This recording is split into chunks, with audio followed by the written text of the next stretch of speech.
easier to just put it in the New Year's application and justify target hardening. We're live. All right, so it's recording, right? Okay. And it's over there, so we all have to project a little bit more. Sure, because I don't have the agenda. That's the only thing I do. I'm calling to order this meeting of the Finance, Taxation, and Assessment Committee. It is January 10th, 6:15, and committee members present are Mr. O'Brien and Ms. Farrell. Mr. Robinson will be in shortly. He's in another committee meeting at this point. Also present are council members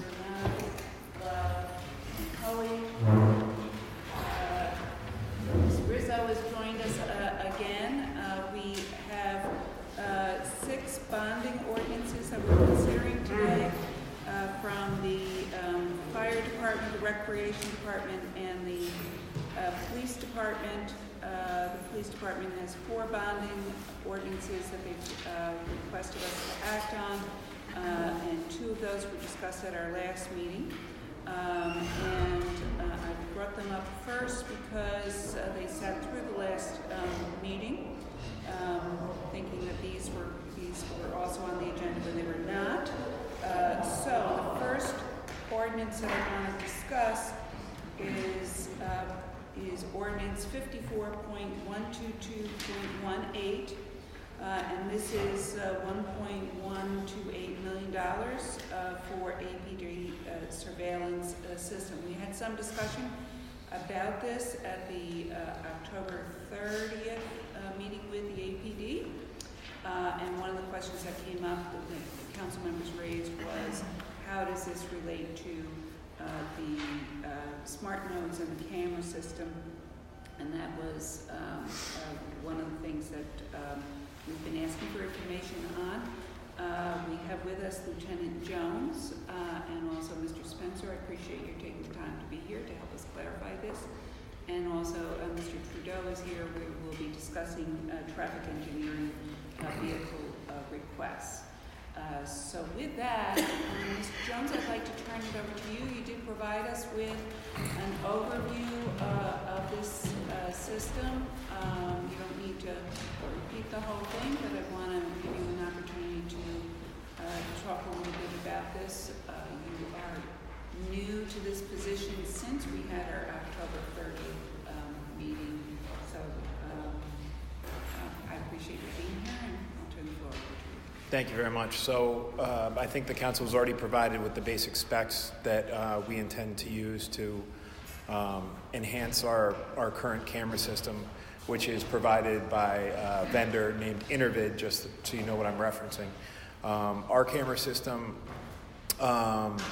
is separate and distinct from planning and development's plan with the smart node lights that they're intending to acquire, and I can let Mr. Spencer speak to that. Mr. Spencer and I have had the opportunity to sit down with a couple individuals and discuss the compatibility of cameras with these smart nodes, but that compatibility is still relatively speculative at this time. It doesn't mean that we're not continuing, that we don't intend to continue to discuss this. This is something myself and the department that I know from the chief is very interested in, not only with partnering with another department, saving costs, and expanding surveillance throughout the city, but the more cameras, the better for our purposes, for enhancing public safety and doing anything we can to improve crime fighting and crime prevention efforts. But the current system that we put before you in October includes 4 cameras to each position. Generally is already a light pole. But it's more than just the hardware. It's the servers, the DVRs if they're connected to it, the storage, digital video recorders, similar to what you might have at home, but much greater storage capacity. The routers, and even the fiber that services it. It just wouldn't be realistic at this time to expect to put a system anywhere near that within these streetlight cameras. Doesn't mean that we can't do that, do something good in the future with those streetlights, but it just wouldn't be the same thing that we're asking for in this. It's a completely different scope and capacity and just immeasurable difference. And our current, the current status of our cameras, which were installed in 2006, and they were installed kind of piecemeal, but it was cutting edge technology for the most part at that time. But now it's gotten to the point where we're almost at the termination mode. These cameras are failing. They'll only keep, even the most vital video can be prioritized and saved in some points for only 3 to 5 days, which is an obvious risk. And some of them, just for purpose of extraction, we can't even directly view them. It has to be physically removed from the site in some cases. So there's dramatic room for improvement in many aspects of it, hardware and software. We have no choice but to improve it. These systems are no longer supported. They cannot be maintained. They cannot be improved. So my understanding is that this is predominantly a replacement, but you are adding a few new locations. I'm glad you brought that up. So the plan is a 5-year plan, 100 cameras total. It would be 5 intersections per year, 4 cameras per intersection. So 20 cameras per year. We would initiate this project by bolstering the current prioritized intersections that already have cameras, improving them, and then moving on to additional intersections as is decided by the parties involved. Yes, sir. So eventually the whole system would be retrievable from one point? Absolutely, yeah. We intend to put it on a dedicated network, and it would all be retrievable. I anticipate it all being retrievable in the same capacity. How it gets to that area might differ slightly, but for practical purposes, the answer to your question is yes. And how long will the videos last?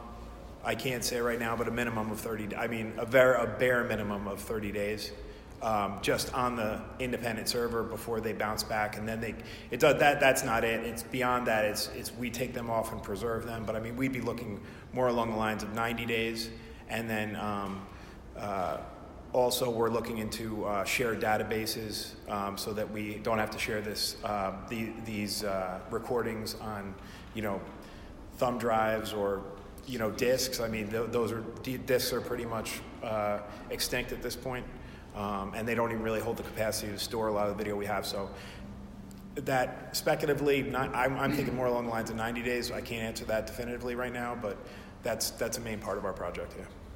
So I just want to also point out to council members that this is 1.128 million this year, and then another 1.128 million is anticipated to be, another $400,000 is anticipated to be spent in each of the next 3 years, for a total of $2.82 million for this entire project update. Other committee questions? Can you speak a little bit on, there was a grant that you received from the governor. Well, how does that factor into that grant from the governor was solicited by Sergeant Regan, a predecessor and part of my position, explaining some of the needs that I just elaborated on. The $500,000 would be part of the cost that the councilwoman just discussed, and that was really basically a startup, a startup cost that he allocated to us for that purpose. When this is approved, when do you see yourself installing these cameras? I'm going to move. This is a big priority for me. I mean, coming from the detective office, I know how integral this is to investigations and crime prevention. So this is a huge priority. As soon as we have the funding secured, I'm going to move on it right away. I'm hoping to start having the cameras up within, 3 months. I know we have to spec stuff out. Once in a while, there's other surveys that have to be done. So I don't want to give false promises, but I want to start putting these cameras in place 3 months from now, or 3 months from the point which we'll grant the money. As relates to this one, just one last. This is the last one. Oh, speak up. As relates to installing this one technology as we've made the purchase from National Grid, what are the timetables? What are we looking at? When will those technologies be installed? Well, right now we're waiting on the approval from the PSC on the purchase. So Once that occurs, it's going to move relatively pretty quickly. Probably once that happens, within a few months, we've got to do the attachment agreement with the National Grid. As soon as the attachment agreement is done and we're ready to close, we're going to begin construction the next day on the project. So just to outline the difference here, really, we're talking traffic signals is really what the connection to these cameras are. So these are traffic signals that are already run by APD. They have the cable, they have all the infrastructure for these high-resolution cameras to be able to capture all that information on our streetlights. We'll be able to look at some areas and find some areas where there may be some gaps in coverage, potentially using the smart nodes, integrating with their technology if there's an intersection that's close enough. Again, because that's going to be a wireless technology using the 3G network. We're not going to be able to store, we're not going to be able to do all those other things that you can with a wired system with the capacity that they have. So No storage?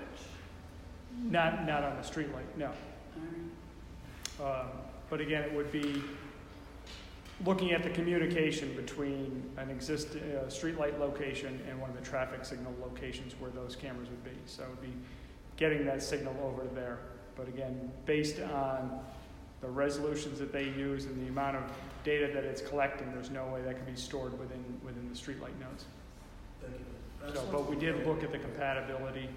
Our consultants looked up, went through and looked at a lot of the technology the Internet is using, and they're comfortable that we'll be able to do that. But again, they're two totally separate projects, but that would be based on additional meetings with APD to look at where there might be some gaps in coverage, where we might be able to supplement what they're already doing. But again, it's two different systems, and they're not redundant. I guess that's the bottom line. So I didn't want the council to think that what APD is doing is the same thing that we're doing with the street lighting. I just want to be clear. I will be supporting this bond. I believe that one of the roles of government is to make sure its residents are safe. And with these technologies that are available, we have looked at other municipalities and even here in the city of Albany, having these new technologies readily available to law enforcement to be able to have them do their job. We look at incidents that just recently happened on Chestnut Park Avenue. It's imperative that we support these type of efforts to make sure that the public is safe. And I strongly believe, when our founding fathers was creating government, they want to make sure that residents and also elected officials are focusing on public safety. So I want to support this bond. I have a couple of questions about the actual finance of it. So the $500,000, that's in addition to the $2.82 million that we're going to be bonding? No, the 500, my understanding is deducted from the 2.8, and the rest is bonded. And then is there any expectation, just kind of with this mindset that bonding costs us a lot more than just that amount that we're borrowing? So is there any expectation do you think that any part of this will be covered by since we know it's coming, has there been any discussion within the police department to try to take some of those funds over in the actual budget? No.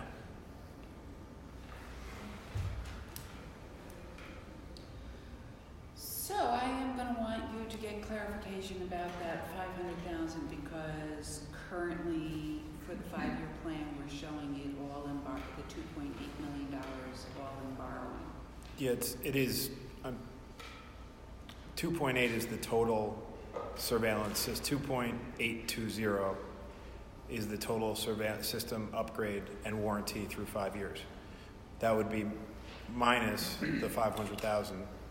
But is that a reimbursable? So you have to spend the money and then get that money back? Is that why you're bonding? I'll check on it tomorrow. That was my understanding. Yes, that's what I'd like you to do. I just want to, and the reason why that's very important for us is, and I want to call council members' attention to the chart that I have put together for debt service projections as compared to our debt service limits. That is the first thing following the agenda. And if you, and what this is this takes Gary's chart and what he had projected for debt service for each one of these years, which is in the first column following the year. And then we have subtracted out the landfill because we do base it on our debt service limit of 10% based upon the total debt service minus the debt service for landfill, and then leaving you with what the projected debt service limit, and then the next one is the projected debt service limit for each year, assuming that we increase our budget by 1%. So this year, in 2019, we're passing bonds that impact 2020, and our debt service limit there, and the reality is that we will be over, almost $400,000 over our debt service limit, which, as you can see in the next column, it essentially equates to a $3.4 million decrease in our actual bonding authorizations. And it would be easier if the following year is easier, but the following year, I put in the numbers there, the following year we're looking at 14.5 million. So if we did nothing this year, that's what we would need to come up with in savings next year. With this, if we reduce our bonding ordinances by $3.4 million, then next year we only have to find $11.1 million. That might change by the time we get to next year, depending upon what the interest rates. But the interest rates are like $50,000 a year. They don't, for a point or two, a 1/10% or 0.2% or something like that. So we're looking for $3.5 to $4 million in savings, and if you could tell us that we really don't need to bond 1.128, but we only have to bond 6.28 at 0.628 million, that would be a big help. I get it. We look to make our job easier, not harder. Just full disclosure as well on that. So far as adopting departmental costs, this price that was quoted to us includes 5 years of full service and maintenance on these cameras. And then after that, we will have to factor that into our departmental budget in maintaining this infrastructure, this surveillance infrastructure. Is that broken out in the contract in the proposal? I wasn't here in October, but the one I have in front of me is, and I'll be happy to forward it to you just to make sure that. Yeah, could you? Of course. Could you tell us what the maintenance cost is? Oh, the anticipated maintenance cost? No. I mean, that would be adopted by us, but I can't. 5 years from now, with a system that's not yet implemented, I could get a quote, but I wouldn't put a lot of strength behind that quote.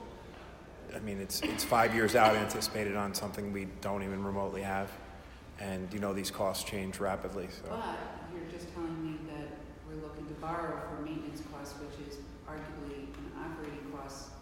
Oh no, we would support that within our own internal budget. You're saying the $2.8 million includes the maintenance costs for the first 5 years? Yes. Yep. So again, our 5-year plan has us borrowing for all $2.8 million. Yes. So then Maybe. we're borrowing for maintenance costs, which is arguably operational costs, which we're not allowed to borrow. The cost includes a warranty. There's no specifically enumerated maintenance costs within that. Thank you for that.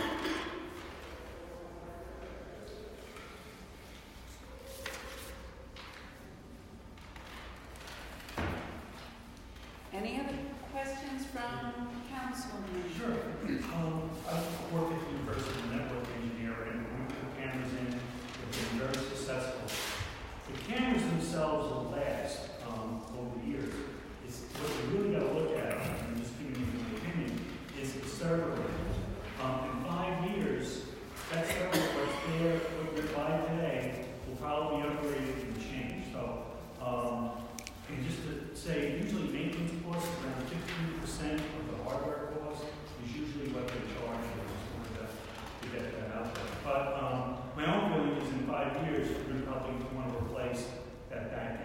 service, because what we found is the more frames it can capture per second, the more storage that you need, and it stands out.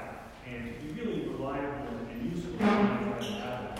So my advice is try to get the best vacuum you can to store all the video. Because, that's going to be important, and especially if you add cameras to the system. That's what we got at the university. Now, we spent $500,000 on a server system, and it out of the blue in 2 years. We had to add another 500. So I'm just giving you a little bit of background. Thank you. What we experienced, but it does.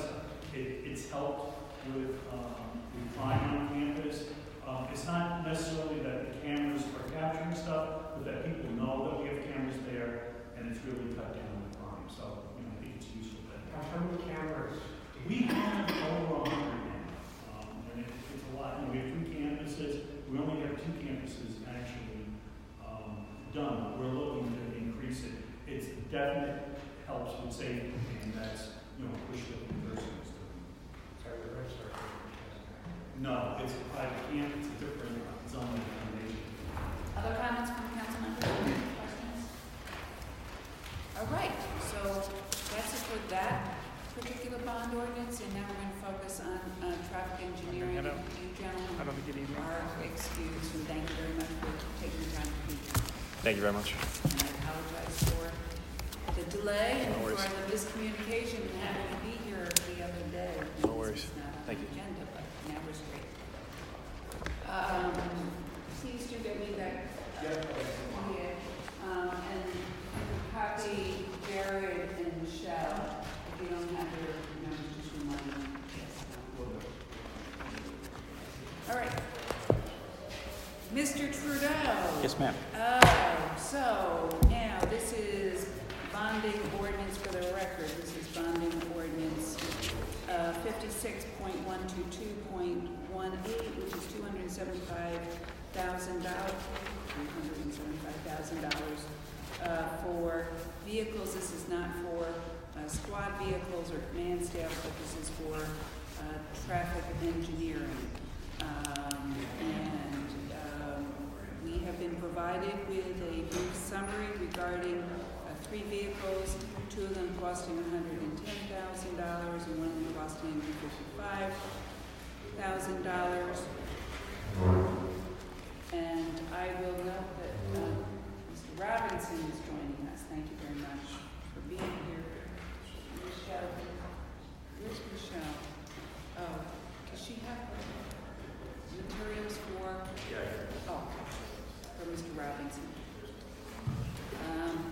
So 3 vehicles, and I turn the floor over to you to talk about these vehicles. I have provided, I asked Michelle to provide council members with the email that you sent with regard to this, plus a portion of the report that was provided to us on the 30th of October, which also covered this. My first question is, are these all replacement vehicles? They are not replacement vehicles.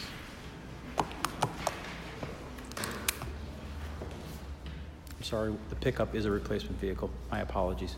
2 are not, pickup is. I just want to up front say, and I think this was discussed on the 30th, although I was not at that meeting on October 30th. But I want to say that the original amount in the capital budget was for $365,000. We had put that amount in to add another service vehicle because we had anticipated additional staffing. That staffing did not make the budget, and we already asked for, or said we would reduce it by $90,000, bringing it down to the $275,000 mark. The 3 vehicles we're looking to purchase, one is just a regular crew cab pickup truck, 1 ton, so that we can carry tools, materials, tow our various pieces of equipment and other APD assets that we may be asked, and other city assets that we may be asked to haul around. We use the vehicles on a daily. This vehicle would be used on a daily basis by staff to perform traffic engineering tasks. This vehicle would replace. Excuse me. I think it's catchy. This is the 1 ton pickup. The 1 ton pickup. That is Thanks, 55, ma'am. which is $55,000? Yes, ma'am. Excuse me. I apologize that I don't. No, just drew one at me. I'm good. Thank you. So the 1 ton would be fully equipped to handle the tasks that we needed to handle, have equipment and lights in it to do equip the vehicle to handle the tasks that we need to handle. The second vehicle, So this is a replacement vehicle. Do you Yes. know the mileage on the one that you're replacing? it's about 90,000, and Wow. about 90,000. It's a 2003 Ford Explorer. We're looking to get rid of the SUV that just doesn't perform the task. Today, it worked well during its life cycle, but it's a 2003. It's getting up there and starting to cost us some money to repair, and it just frankly doesn't do the task that we need it to do today, as our various roles have expanded. The second piece of equipment is a utility vehicle that it's called a Bobcat, a tool cat. And we use it. We have one now currently that is a 2005. We are proposing to purchase a second one to we use it for multiple tasks. Mainly our main task is for winter snow removal at the APD facilities. So there's 7 APD, I think it's 7 APD buildings, including, we do plow the farm to make sure our mounted unit can get in and out. Is that one of the? It's one of the 3, yes. One of the 7? One of the 7 buildings. I think it's 7 APD facilities that we plow. Anyhow, Is that the 1 ton small dump truck? It's a Bobcat. the 1 ton dump truck is a separate. That's a third vehicle. The Bobcat, just to give you reference. It's actually listed in the email as the first vehicle. Okay, so I went out of Oh, order. there it is. It's Bobcat, Toolcat, multi-function. Here's a picture of what it looks like. Thanks. That's what it looks like. You can put various attachments on it.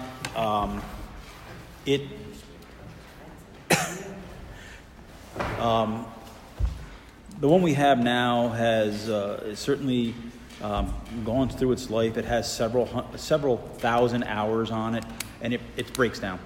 I'd like to keep it as a second line vehicle to have, so we have something that if the primary one goes down, we have a backup.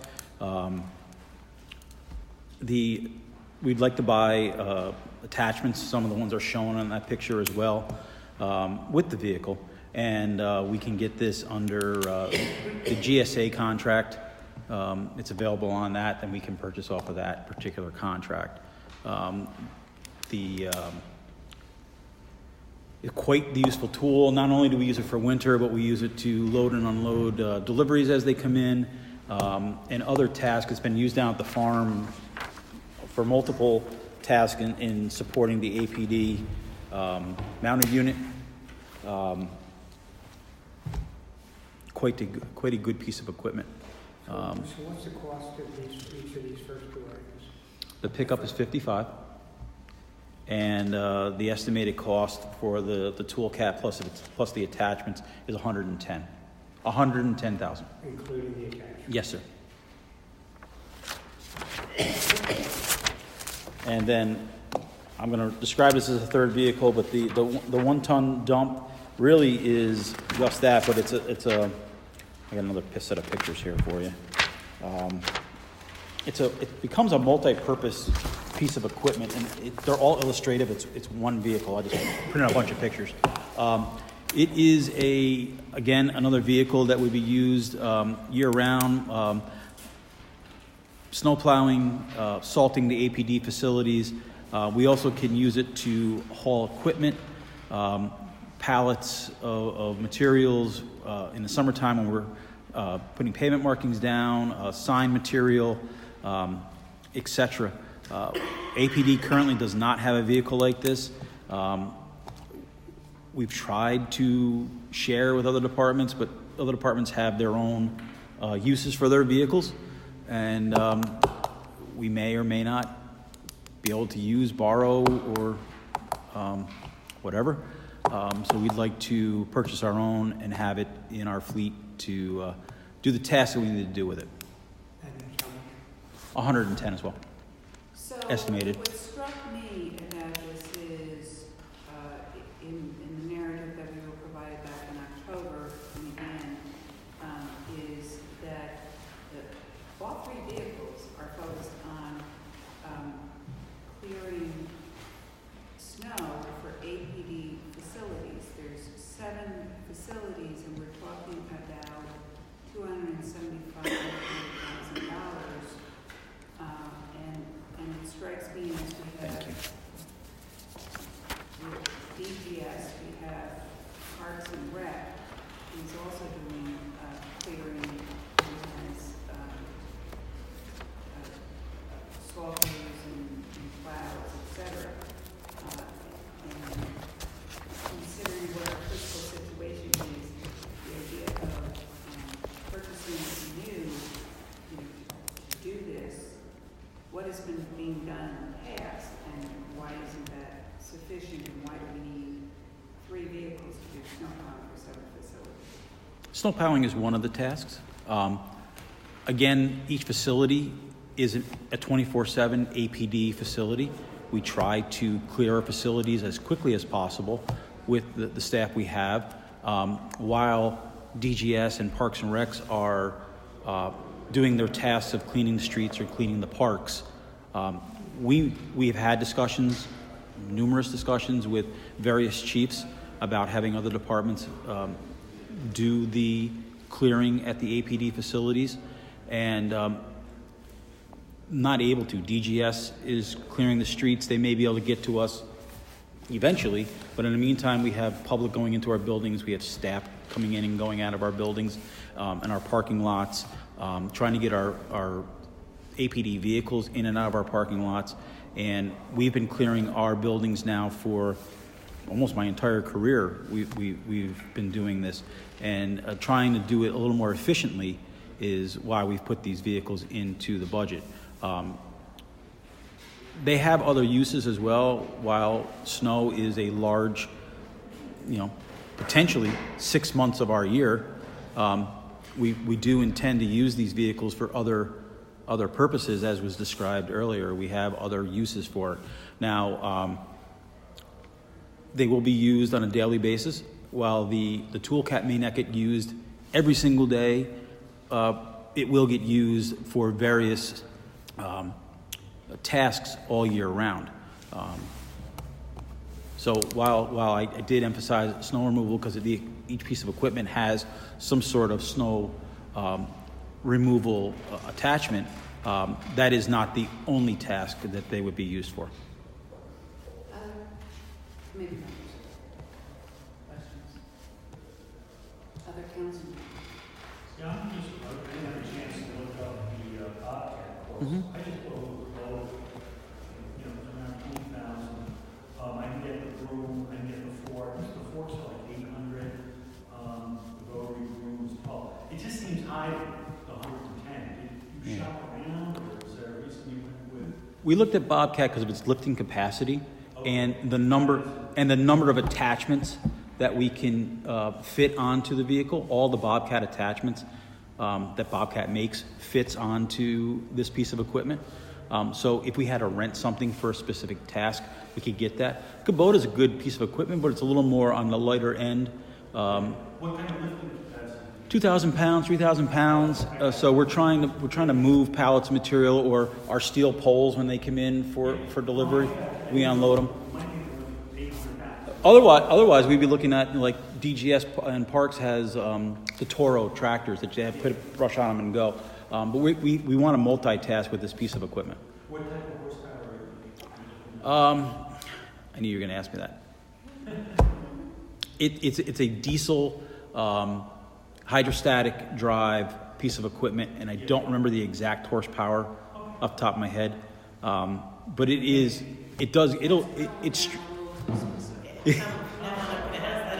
it is street legal as well. This piece of equipment is street legal. We can drive it down the street, has a steering wheel, brakes, and it'll do 25 miles an hour, so we can drive it down the street. And what's the anticipated life of this? I'm hoping 10 to 15 years. I mean, that's what we're shooting for with the one we have now. Even in its backup role, it's a 2005, so we're in a 13-year range now. So it is a very reliable piece of equipment. This one is a replacement also. You said that the pickup, the 5,500. Is a replacement. $55,000 pickup is a replacement, but this one is kind of a replacement because the one that you have is on its last legs. Not necessarily completely on its last leg, but it's good enough to keep for the time being, to get through more of its useful life, and to have it as a secondary vehicle with the one we have, as the new one being a primary vehicle.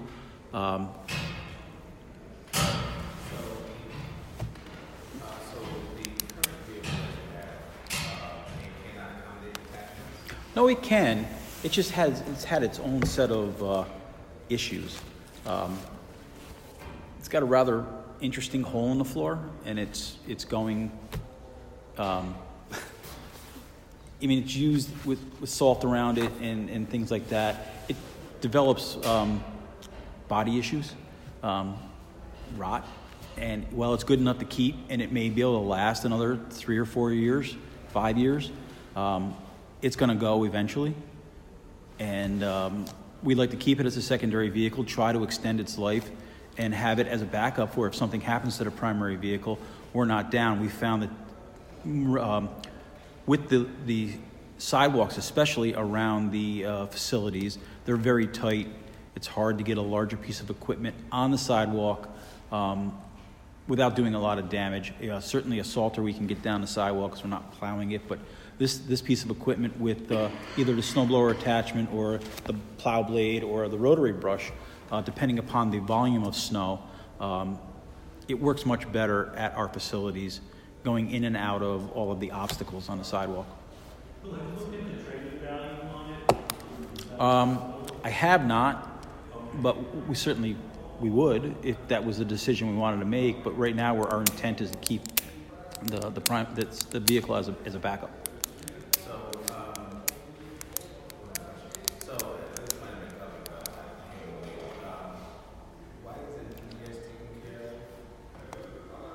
Their primary role is to plow the streets of the city, and facilities are secondary.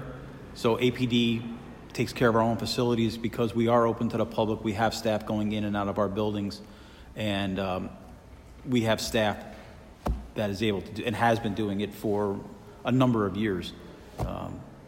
So we take care of our own facilities. So we're going to hopefully be putting all the bonding ordinances on for a vote on the Finance Committee on January 23rd. And so we will need to make those difficult decisions about where we cut in all the bonding ordinances to stay on target for those rates. Appreciate your coming in. No problem. And explaining that and answering the questions.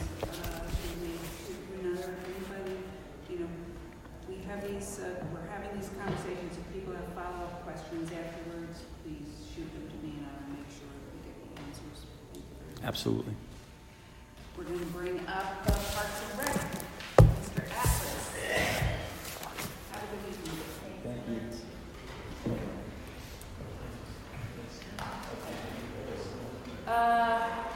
So for Parks and Rec, we have just 2 bonding ordinances because we promoted their bonding ordinance of $100,000 for the